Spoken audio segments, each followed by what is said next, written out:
Hello, thanks for joining us today at noon. I'm Hoyt. Let's get you caught up on some of the headlines making news this afternoon, including Governor Asa Hutchinson saying he's considering a run for the White House. We'll tell you what he says about possibly going up against former President Trump. And today is Melanoma Monday. We have one woman's thought-provoking survival story.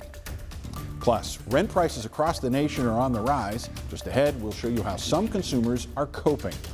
And it has been rainy here in Little Rock and across central Arkansas, and it could get stormy along the way here, Nathan. What are we looking at as we go through the rest of this Monday? Well, Rolly, you see what's behind you, right? There's some dark clouds just off to the north and west of the metro. A line of storms is rolling through Faulkner County. We'll take a look at that in just 1 second. But here's what's happening across the region. Scattered areas of showers and storms continue. Now, it's not going to rain all day, but you want to keep that rain gear close by. And here's what I'm talking about with that line of storms rolling its way through Faulkner County. Not severe, but it was packing quite a bit of thunder and lightning along with it. A good downpour of rain. There could be some small hail. Can't rule that out. But here's what you can expect through the rest of your Monday. There will be some breaks from time to time. Through the afternoon and evening hours, watch out. There will be more pop-up showers and storms scattered in nature. Then going into late tonight, check it out here. We've got a line of storms rolling its way into northwest Arkansas around 11 and 12 o'clock. That line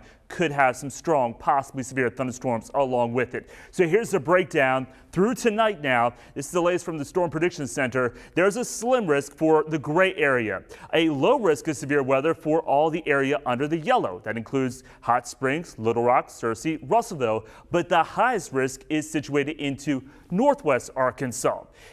Today, expect those numbers to warm up into the upper 70s, possibly low to mid 80s, more sun, and that'll be down into south and southeast Arkansas. I'll let you know what the main threats are for the severe weather today, and we've got more severe weather potential going into the rest of the work week. I'll have timing on that and details coming up. All right, Nathan, thank you. Going from the corner office of the building behind me to the Oval Office, Arkansas Governor Asa Hutchinson says he's considering running for president in 2024. He made the announcement during a scheduled appearance on CNN's State of the Union yesterday morning. Are you seriously considering running for president? I am, but you've got to get through, of course, this year, but that's an option that's on the table. The governor recently made an appearance at a New Hampshire event. That's a traditional stop for presidential hopefuls in recent years. Hutchinson says his decision to run won't be affected by whether former President Donald Trump decides to join the race. I'm not aligned with him on some of his endorsements, but also the direction he wants to take our country. I think he did a lot of good things for our country, but we need to go a different direction, and so that's not a factor in my decision-making process. Of course, this is Hutchinson's last term as Arkansas governor. He can't go for a third term here because of term limits. Happening today, the woman arrested for the kidnapping of a Hot Springs teen last month is due in court. 19-year-old Dela Ferrer scheduled to make her first appearance before a Garland County judge early this afternoon. Ferrer, along with 38-year-old Samuel Bowling Jr., arrested April 19th, the same day an Amber Alert went out across the state.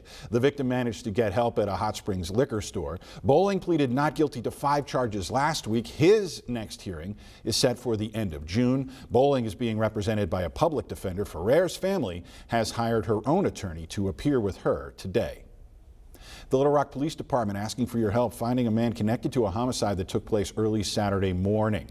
Comes as police responded to a shot spotter activation in the Oak Forest area. When police arrived, they found a body but have not yet released any concrete information on that victim.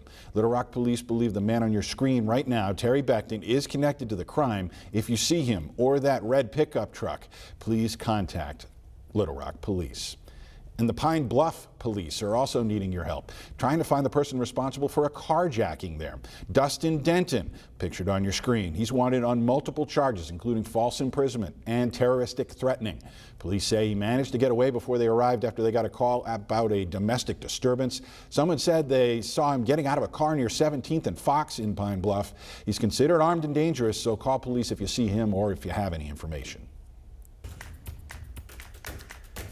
Legal victories today for the congressional committee investigating the January 6th attack on the U.S. Capitol. Skylar Henry is there with those details, as well as news that for the first time ever, contractors will be doing some duties for the Capitol Police.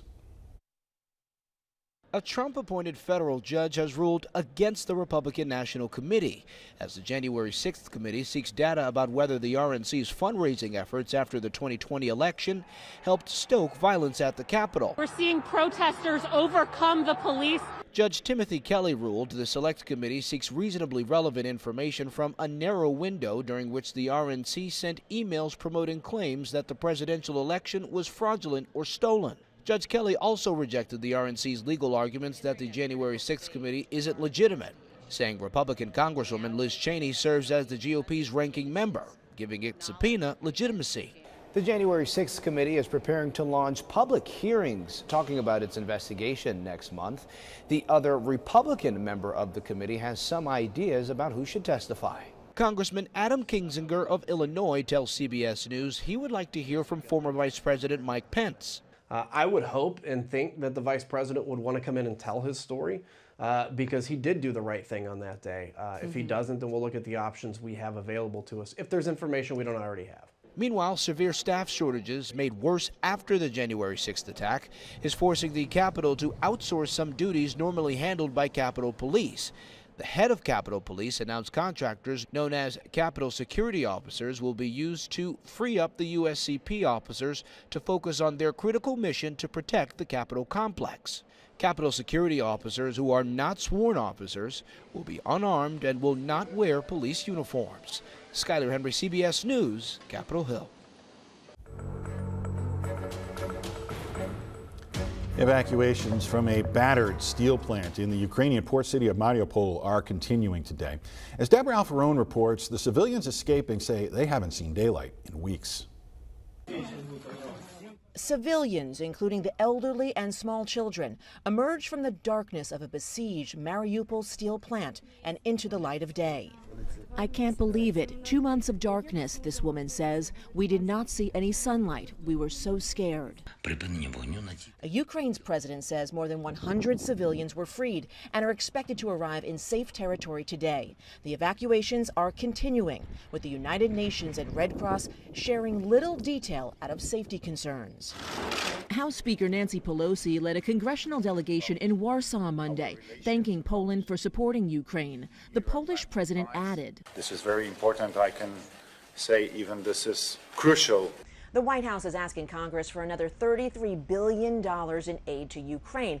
And while the measure seems to have broad support, it could be tied to other issues like COVID funding, for which there's less bipartisan agreement. Highlighting the urgency, President Biden is traveling Tuesday to a Lockheed Martin facility in Alabama that produces Javelin missiles. They're among the weapons the U.S. is sending to Ukraine. Ukraine forces are outnumbered and outgunned, hoping those weapons arrive before their Russian enemies do. Deborah Alfarone, CBS News, the White House. And those Democratic Party congressional leaders say they'd like passage of the Ukraine aid before the Memorial Day recess.